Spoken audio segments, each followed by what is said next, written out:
12 years and this is all you've got? Pathetic. You're a burden we don't need. If you had half the ability you're pretending to have, you'd know who really owns your cloud. You'd regret it. The wave hadn't even finished breaking when my phone buzzed with that sharp, jittery vibration every engineer learns to fear. I glanced down, expecting some routine alert from the monitoring system I'd babysat for more than a decade. Instead, I saw an email with no subject line, just 2 short sentences waiting like a punch I didn't see coming. Effective immediately. You are not to return. For a moment, all I heard was my own pulse. I stood there in swim trunks, sunscreen still wet on my shoulders, staring at the kind of message people usually get after they've crashed a server, not after they've kept an entire cloud ecosystem alive for 12 straight years.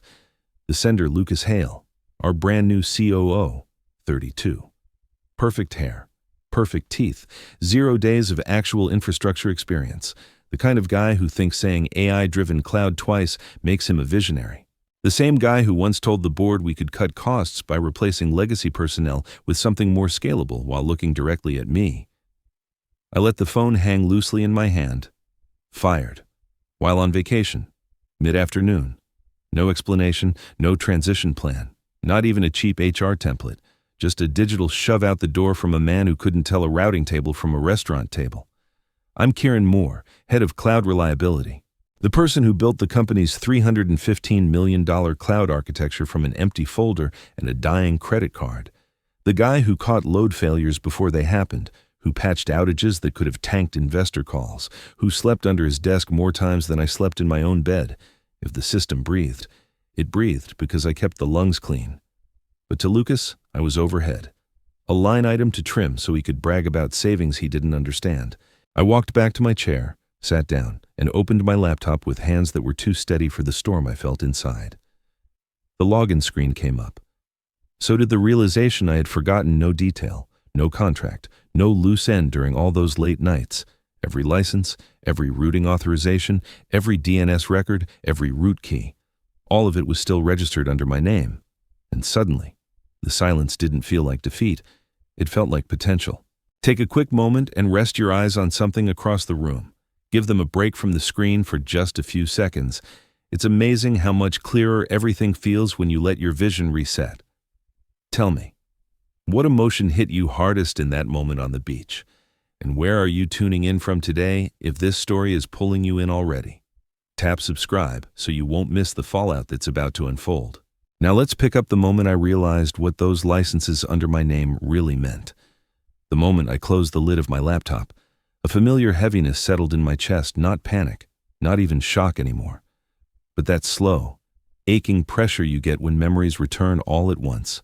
If Lucas thought firing me on a beach was the worst thing that ever happened to me, he clearly didn't know a damn thing about the 12 years I spent holding that company together with nothing but instinct, caffeine, and the kind of loyalty they never deserved.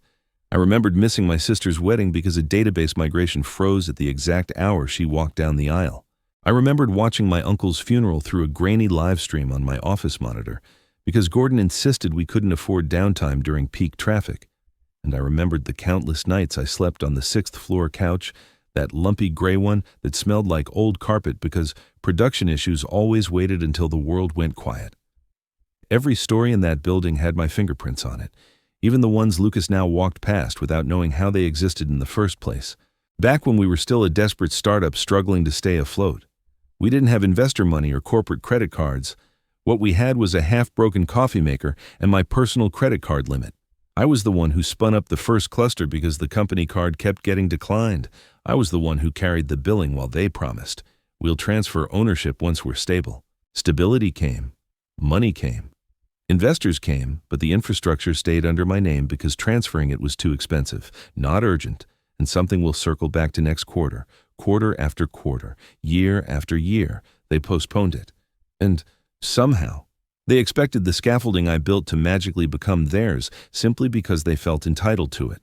That realization stung more now than it ever had, not because I wanted recognition, but because they had the audacity to forget 2 weeks before they fired me.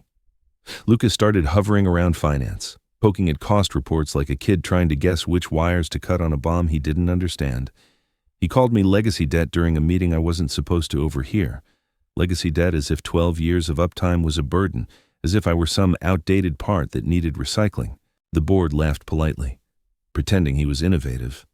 I stayed silent, because silence is easier than educating someone who thinks buzzwords make him brilliant. Soon he shifted his attention to DevOps, floating the idea of replacing half the team with a bargain bin outsource vendor he played golf with. Same output, half the price. He bragged never mind the fact that our system required people who actually knew where the landmines were buried. But the final jolt didn't come from memory. It came from evidence. While reviewing the access logs earlier that morning, I found an internal email thread. Lucas had proposed terminating me specifically while I was on vacation, because it would be easier to manage the reaction. I felt something inside me tighten, not rage yet, but the concentrated, sharpened beginning of it. He didn't just underestimate me. He underestimated everything I built. The anger that had simmered through the morning finally settled into something sharper, a clean, precise stillness, not rage, not spite, just the clarity that comes when you finally stop justifying other people's mistakes.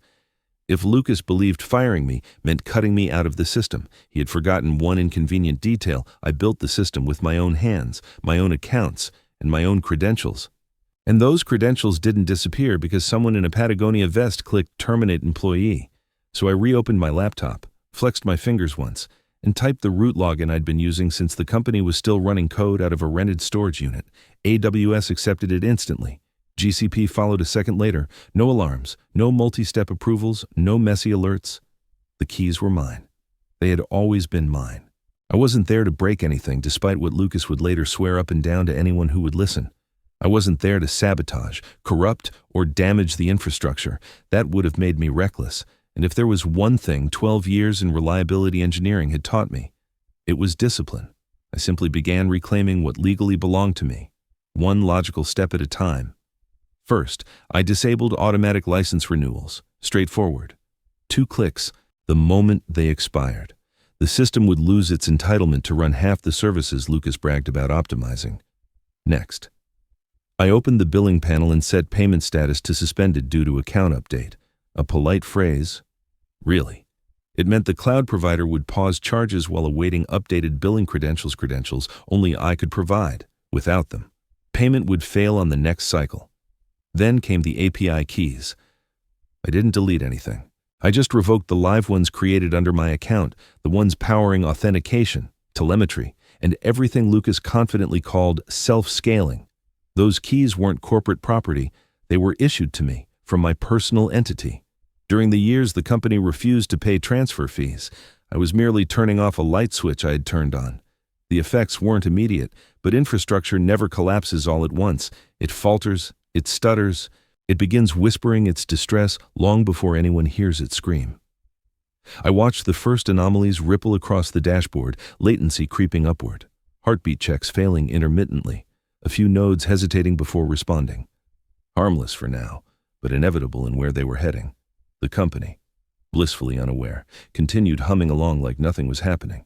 Lucas was probably pacing a conference room somewhere, practicing lines about visionary restructuring and significant savings.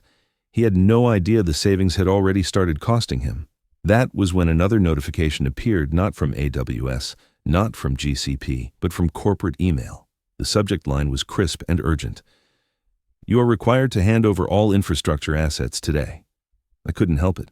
I laughed a quiet, cold laugh that tasted like justice finally warming up. You're tracking very well. Hold on a few more seconds. This part is for the observant. If part 3 felt like slipping a key into a lock, part 4 felt like finally turning it.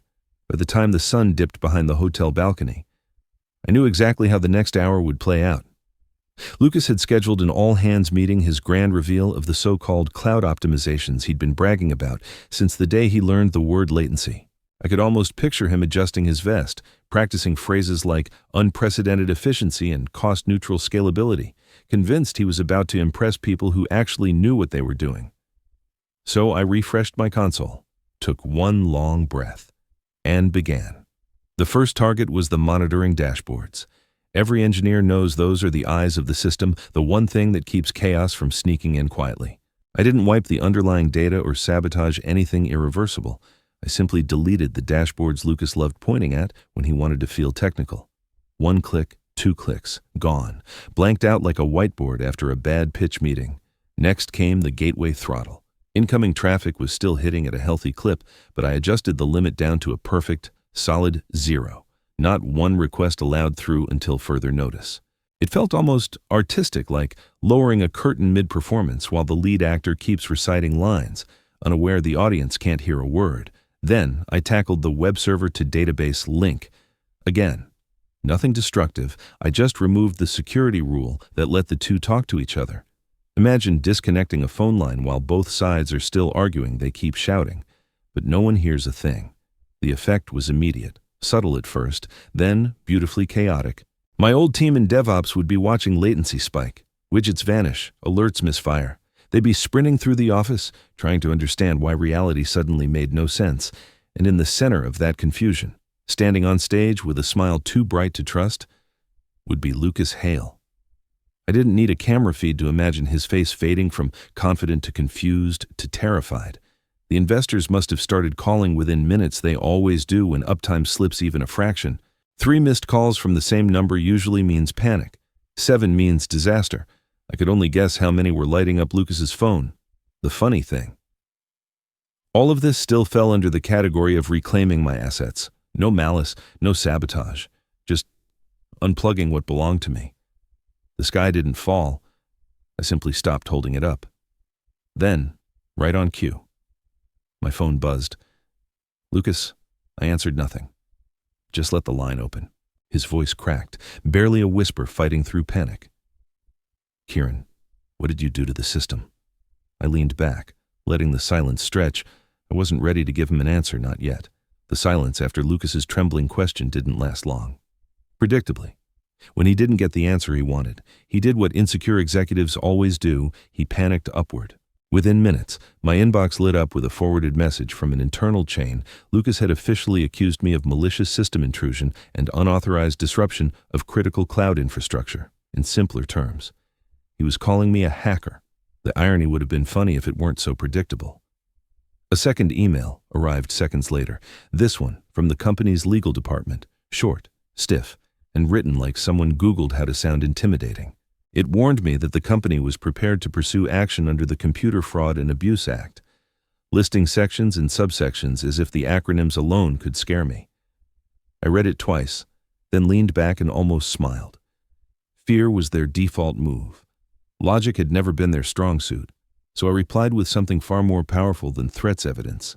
I dragged an old email chain into the window, one from years ago when I'd begged both finance and legal to transfer ownership of the cloud resources into the company's name. Too expensive, they had said, not a priority. And there, in plain text, were their signatures acknowledging that the infrastructure would remain under my personal account until further notice. Further notice clearly never came. I sent the message, sat back, and waited. The reaction inside the company was immediate. I didn't have to see the investors' faces to know the eruption had begun. The tone of their emails said enough, furious, blunt, and devoid of corporate padding, the kind of messages people send when they realize the person they trusted least was the one holding the match while Lucas supplied the gasoline. They demanded explanations, timelines, and accountability. Most importantly, they demanded to know why the man responsible for cost optimization hadn't optimized the cost of not firing the one person who owned the sky. A new message flashed at the corner of my screen, this one from a name I recognized instantly. Kevin DevOps. We don't have access. Lucas locked every critical permission. Another followed. Sarah Security.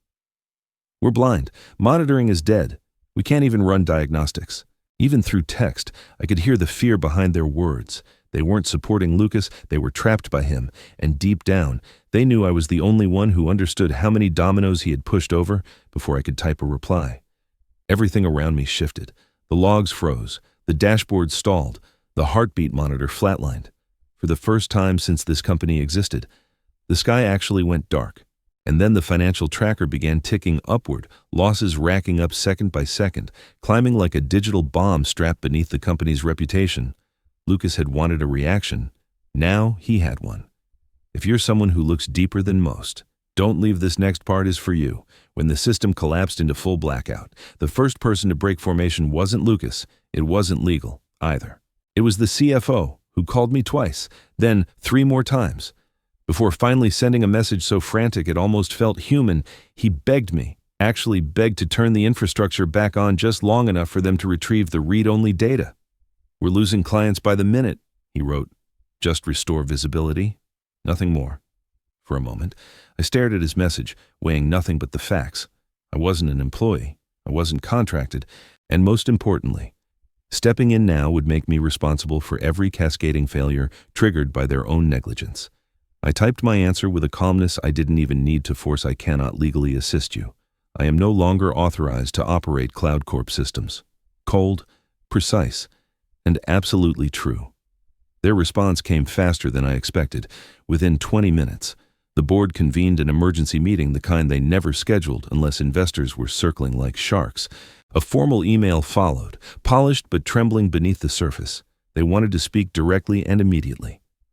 I joined the call with my microphone off, listening as they scrambled to salvage dignity. They offered me my job back first, the role I'd mastered for 12 years without complaint. Then they layered on the incentives a 40% raise, performance stock grants, a rewritten contract, even a public apology disguised as a miscommunication statement. It would have sounded generous to anyone who didn't know the real value of what they lost. But I knew, better than any of them. And generosity wasn't what they were offering. Desperation was. So I let them finish, paused long enough for the silence to become uncomfortable, and replied in the same even tone I'd used to describe a network diagram. "I'm not interested in returning. If you want my cooperation, you'll need to purchase the entire infrastructure from me outright." A beat of static followed, as if the audio itself couldn't process what I'd said. Then the CFO choked out, "Purchase. At what price? Multi-million." I answered, and wired up front. The board erupted overlapping objections, whispered cursing, one director audibly slamming something on a desk. But underneath all of that noise was the truth they couldn't escape. They needed me more than I needed them. I ended the call without offering further explanation. Let them stew. Let them calculate how fast they were bleeding. My inbox pinged the moment my cursor touched the desktop. New email. Subject line, confidential inquiry, Stellaris Cloud. The biggest competitor we'd ever faced, the one Lucas always pretended he could outrun, wanted to meet with me as soon as possible. For the first time all day. I felt the hint of a smile. If you watch until the end, you will understand what everyone else missed. The message from Stellaris Cloud didn't sit quietly in my inbox. It pulsed, loud as a heartbeat. I opened it expecting a polite inquiry, maybe a recruiter fishing for gossip. What I found instead was a direct invitation from their CTO, Alina Grant, someone I only knew through industry panels and the occasional heated debate on cloud governance forums. She didn't waste time with pleasantries. Her email contained a single line. "Call me. It's urgent." So I did. Alina answered on the first ring, her voice carrying that strange mix of calm and velocity that only shows up when someone is already 6 moves ahead on the chessboard. "Kieran," she said, "we've been tracking the outage. Your former leadership really stepped in it. Not accusatory observant. She wasn't calling to sympathize. She was calling because she saw value, leverage, and an opportunity most executives are too cautious to grab." Then she dropped the real reason for the call. "We're preparing to acquire Cloud Corp," she said plainly, as if she were discussing the weather. "We've been analyzing their financials for months. The collapse today only accelerated the inevitable." I sat back, absorbing the weight of it. Cloud Corp wasn't small. $315 million in cloud infrastructure value alone, and Stellaris was ready to swallow it whole. "But," she continued, "we're not moving without you." That pulled my attention into perfect focus. "You built the architecture," she went on. "You understand its dependencies better than anyone alive. If we buy them, we need you on our side to make the integration work. This acquisition only makes sense with you." A pause. Not hesitation, invitation. Then the offer came. Clean and bold Vice President of Cloud Architecture, double my previous salary, a $1.2 million signing bonus. For a moment, excitement rippled up my spine. Not greed, not revenge, but recognition. Someone finally understood the scale of what I'd built. Someone saw the system not as a cost center, but as an engine worth respecting. "And there's more," Alina added. We'll give you full authority to redesign their infrastructure under your terms. No Lucas, no interference, total control. I could hear papers shuffling on her end, the sound of a team already in motion. I asked the one question still lingering. What's the timeline? Her answer landed like a perfectly placed checkmate. We've already sent the acquisition offer, she said, to the entire Cloud Corp board 5 minutes ago.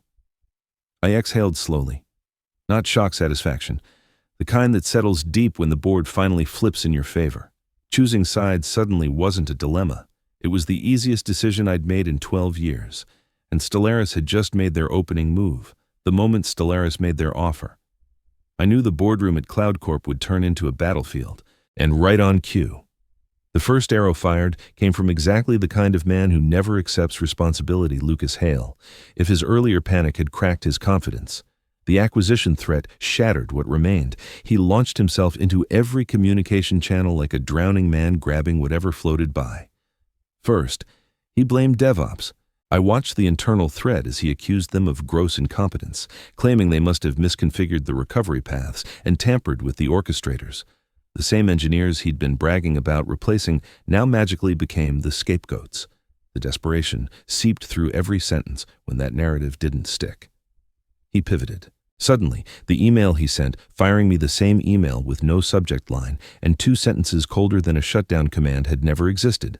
He insisted it was a draft, a misunderstanding, a file automatically sent by the system. The man was rewriting company history in real time, hoping no one noticed the timestamps, and when both lies failed, he tried something almost pitiful. A private message popped up on my phone. Kieran, let's talk. I can authorize a consulting fee if you help us restore the system. A consulting fee, not a buyout, not ownership recognition, a desperate bribe tossed like scraps at someone he finally realized he needed. I didn't respond.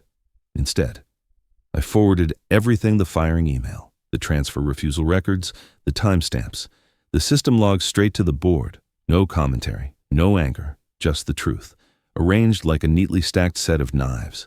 I knew exactly how it would land. The result was immediate. The board called an emergency vote, not to negotiate with me, not to defend Lucas, but to suspend him. The CFO announced it with a voice that sounded half exhausted, half relieved. Effective immediately, he said. Lucas Hale is placed on administrative leave pending review. You could practically feel the building exhale. Yet even that wasn't enough to balance the scale.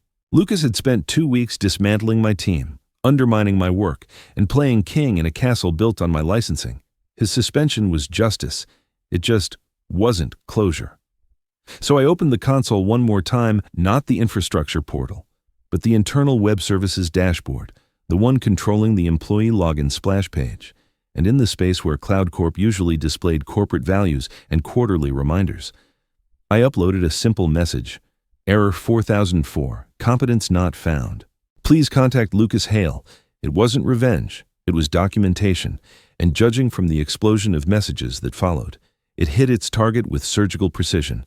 Lucas had tried to strike back one last time, but I'd already won the moment he underestimated the person holding up his entire sky. The morning after Lucas's suspension felt strangely calm, like standing in the eye of a storm I had engineered with nothing more than truth and timing. By then, the blackout had stretched past 14 hours, an eternity in cloud uptime. Investors were no longer whispering concerns. They were shouting them into any microphone that would listen. And the press, always hungry for a headline with teeth, finally got one.